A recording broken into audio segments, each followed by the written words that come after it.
Assalamualaikum warahmatullahi wabarakatuh. Salam sejahtera untuk kita semua. Di video kali ini Pak Budi akan membahas soal materi biologi, submateri klasifikasi. Nomor 1. Semakin tinggi suatu tingkatan takson makhluk hidup, maka memiliki ciri-ciri. Di sini kita pahami dulu kalimat yang sebagai kata kunci. Semakin tinggi suatu tingkat takson makhluk hidup.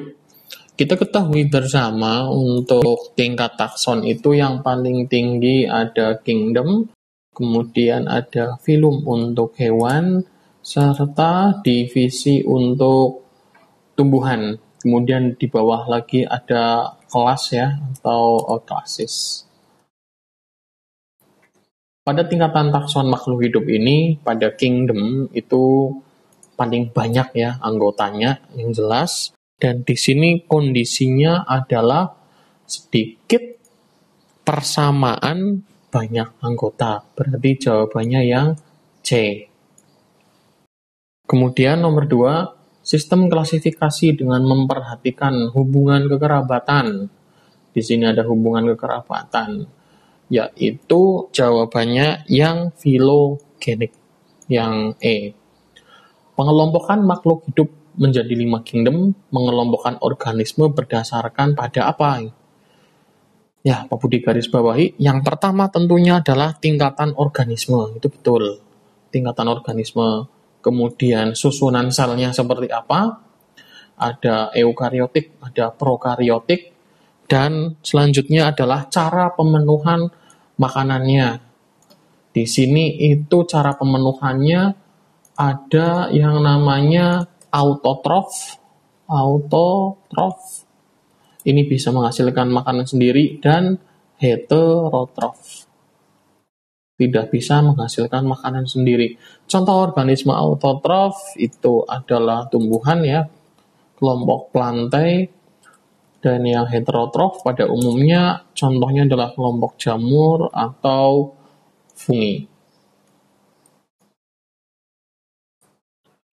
Nah, selanjutnya di nomor ke-4, cara mengelompokkan berdasarkan ciri morfologi, anatomi, dan fisiologi disebut dengan klasifikasi sistem alami. Jawabannya yang B. Nomor 5, sistem klasifikasi yang dikembangkan pertama kali oleh ilmuwan adalah klasifikasi ya, sistem klasifikasi yang dikembangkan pertama kali ini zaman-zaman sebelum ada biologi modern, yaitu sistem 2 kingdom. Apa saja? Jadi di sini itu ada Vegetabilia, ini kita kenal dengan kelompok plantae, dan juga ada Animalia. Hanya ada 2 saja. Untuk jamur atau fungi masuk ke Vegetabilia di zaman itu. Jadi jawabannya yang C. Lanjut nomor 1 di soal klasifikasi yang kedua. Carolus Linnaeus menentukan cara penulisan nama jenis suatu organisme dengan sistem binomial ya, harusnya binomial di sini ya. Nanti Pak Budi perbaiki, harusnya binomial. Oke. Binomial nomenklatur. Berikut ini yang bukan merupakan ketentuan, yang bukan merupakan ketentuan pada sistem binomial nomenklatur itu yang mana gitu. Kita kaji yang pertama gitu, yang kata pertama sebagai genus. Betul ya, kata yang pertama sebagai genus dan diawali huruf kapital. Betul, berarti jawabannya bukan A. Yang B, kata kedua sebagai petunjuk spesies dan diawali dengan huruf kapital. Spesiesnya betul, tapi di sini diawali dengan huruf kapital. Berarti jawabannya salah. Ya, jawabannya berarti yang B, langsung ketemu ya. Soal nomor 2. Berikut ini adalah nama-nama ilmiah untuk berbagai jenis spesies tumbuhan. Ada Cycas rumpi, Mangifera indica, Artocarpus integra, Genetum gnemon. dan Pinus mercusi. Dari kelima jenis tumbuhan yang memiliki hubungan kekerabatan paling dekat gitu. Apa saja gitu kan. Kita lihat dulu jenis tumbuhannya ya.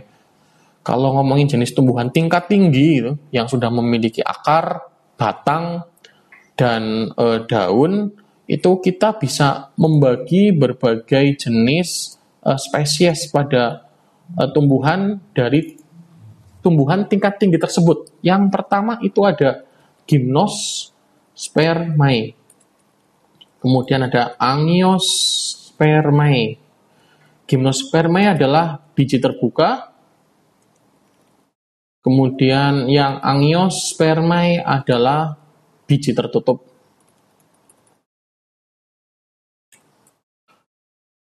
Nah, sudah dapat clue-nya. Di sini kita cek di satu-satu, kira-kira mana saja yang termasuk gymnos ya. Gymnospermae berarti ada kekerabatan terdekatnya. Yang pertama ada Pakis haji, benar. Kemudian ada melinjo, itu termasuk Gymnospermae. Dan yang terakhir ada Pinus mercusi ya. Sisanya untuk Mangifera indica dan Artocarpus adalah Angiospermae. Tidak ada jawaban B, C, maka kita cari jawaban A, D, E, yaitu jawaban yang C. Nomor 3. Daftar yang memuat sejumlah keterangan suatu makhluk hidup yang dapat digunakan untuk mengidentifikasi dan menentukan kelompok makhluk hidup berdasarkan ciri-ciri yang dimilikinya disebut apa? Ya, dalam klasifikasi kita kenal yang namanya kunci determinasi, yaitu cara untuk mengidentifikasi dan menentukan kelompok makhluk hidup. Jawabannya yang B. Nomor 4, pada pohon filogenik, pada kelompok yang mempunyai nenek moyang yang sama, dinamakan monofiletik. Untuk yang lain, misal yang parafiletik, itu beberapa nenek moyang ya. Beberapa nenek moyang. Kemudian untuk yang polifiletik, itu di sini keterangannya adalah tanpa nenek moyang.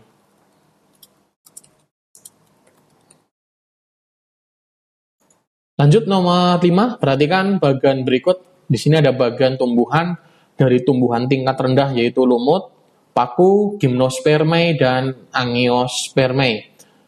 Kita lihat juga bagian-bagian ada xilem dan phloem yang dimilikinya. Kemudian ini tumbuhan berbiji, dan di sini sudah mulai terdapat kayak ciri khusus ya, yaitu pembuahan ganda. Kita lihat soal yang ditanyakan. Kesamaan karakter turunan, karakteristik turunan dari semua kelompok di atas adalah, jawabannya itu adalah tumbuhan itu kuncinya autotrof ya. Autotrof itu memiliki yang namanya klorofil gitu kan ya, autotrof. Identik dengan klorofil. Ya, berarti langsung aja ketemu. Jawabannya itu adalah yang B. Lanjut soal evaluasi klasifikasi di nomor 1, kita lihat soalnya. Dalam sistem pengelompokan tumbuhan ada beberapa macam cara tergantung dari macam kelompoknya. Kelompok tumbuhan di bawah ini yang merupakan keanekaragaman tingkat jenis dalam satu genus. Kita cek. Yang pertama kelapa, pinang, dan juga aren. Ini ciri-cirinya serupa ya, tapi berbeda dari monokotil. Mereka sama-sama monokotil, akar serabut, kemudian daunnya sejajar. Ya, ada indikasi jawabannya A. Kemudian yang B lengkuas, jahe kunyit. Ini cukup jauh perbedaannya. Kacang tanah, kacang panjang, dan kacang hijau juga jauh. Kemudian yang D ada jeruk bali, jeruk nipis, dan jeruk peras.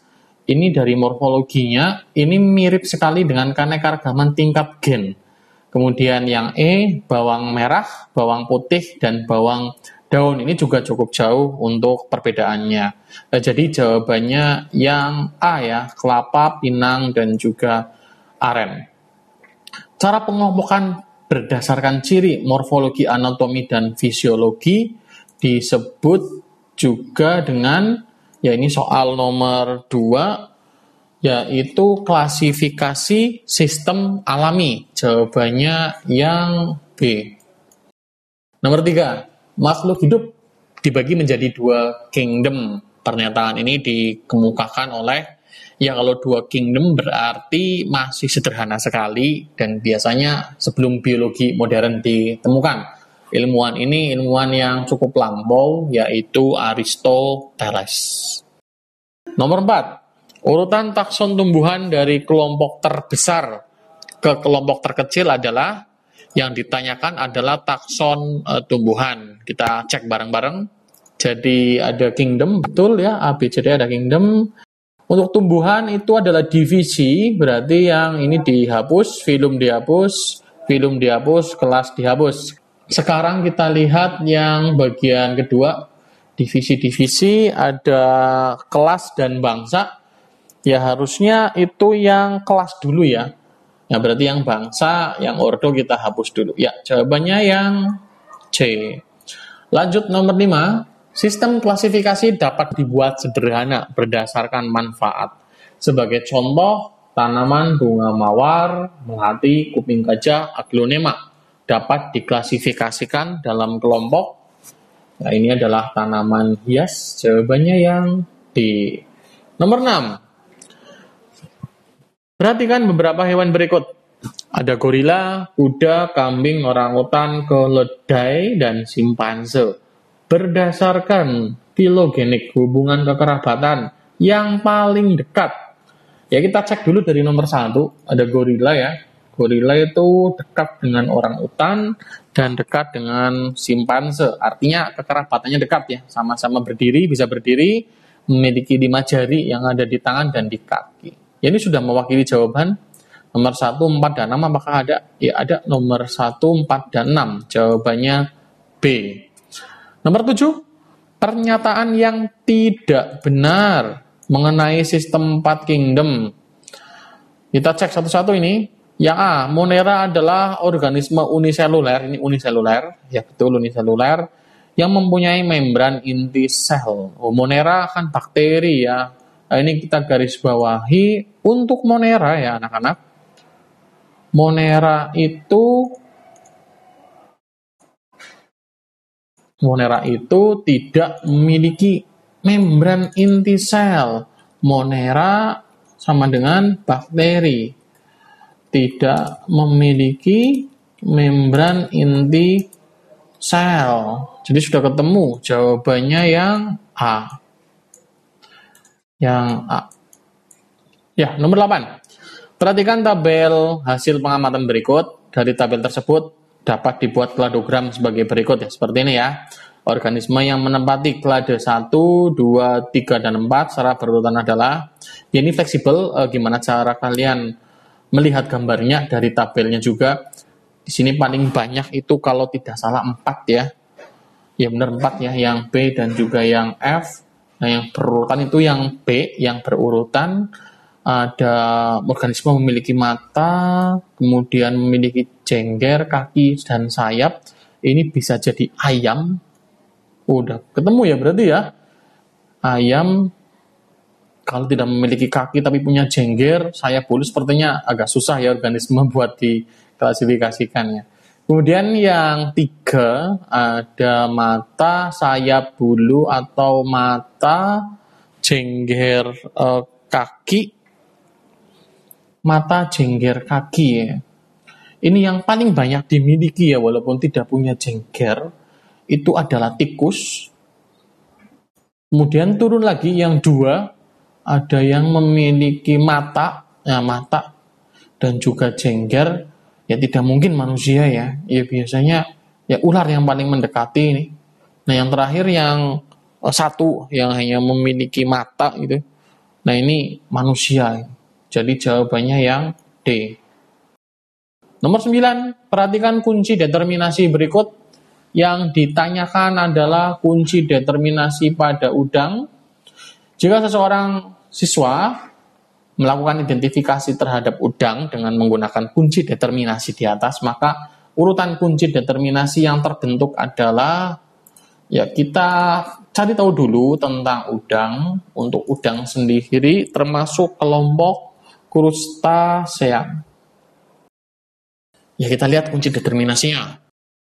1A, tubuh terdiri atas kepala, dada, dan perut. Ini insekta, salah berarti karena udang bukan insekta. Tubuh tidak terdiri atas kepala, dada, dan perut. Lanjut nomor 2, berarti 1B. 2A, tubuh terdiri atas cephalothorax, kepala, dada, dan perut bersatu. Iya, bisa ya, kepala, dada bersatu ya, dan perut. Ya, kita lihat udang, kita bisa membayangkan ya, udang itu memang bersatu ya, antara kepala, dada, dan juga perut. Lanjut nomor 3, tidak memiliki antena, itu Arachnida, memiliki 2 pasang antena, yaitu krustase, ya ketemu. Berarti jawabannya 1B, 2A, dan 3. Jawabannya yang A.